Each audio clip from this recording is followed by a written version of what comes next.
আসসালামু আলাইকুম। বাড়িতে যদি এইভাবে একবার মিষ্টি বানিয়ে নেন তাহলে আর কখনো বাজার থেকে মিষ্টি কিনতেই যাবেন না। আর এই মিষ্টিটা খেয়ে বাড়ির সবাই খুশি হবেই হবে।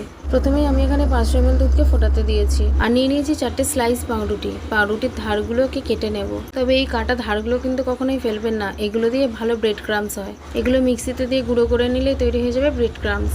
এবারে একটা পাউরুটিকে আমি মোট 4টে ভাগ করব, ঠিক যেভাবে দেখালাম ওইভাবে কেটে নেবেন। আমি এখানে মোট 8টা পাউরুটি কেটেছি। এবার 1 কাপ ঠান্ডা দুধের মধ্যে 1.5 চামচ কাস্টার্ড পাউডার দিয়ে ভালো করে মিক্স করে নিন। কাস্টার্ড পাউডারটা দুধটাকে ঘন করতে আর একটা সুন্দর স্মেল আনতে সাহায্য করে। এবার এটাকে দুধের মধ্যে মিশিয়ে দিন। দুধের মধ্যে দেওয়ার সঙ্গে সঙ্গে কিন্তু বেশ ভালো করে এটাকে নাড়াচাড়া করবেন, তা না হলে এটা নিচে ধরে যেতে পারে। গ্যাসের ফ্লেমটাকেও আস্তে দিয়ে দিন। এবার আপনারা আপনাদের স্বাদ মতো চিনি দিন। আমার এখানে মোট 3.5 চামচ চিনি লেগেছিল। আপনারা আপনাদের স্বাদ মতো চিনিটা কম বেশি করে নেবেন।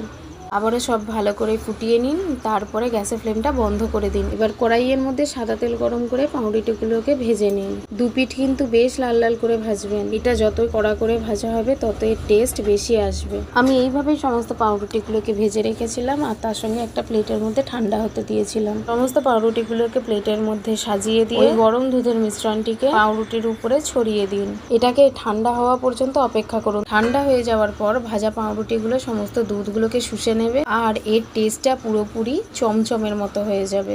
এইভাবে বাড়িতে একবার অবশ্যই বানিয়ে দেখবেন, আর খেতে কেমন লাগলো সেটা অবশ্যই কমেন্ট করে জানাবেন। আপাতত টাটা, খুদা হাফেজ।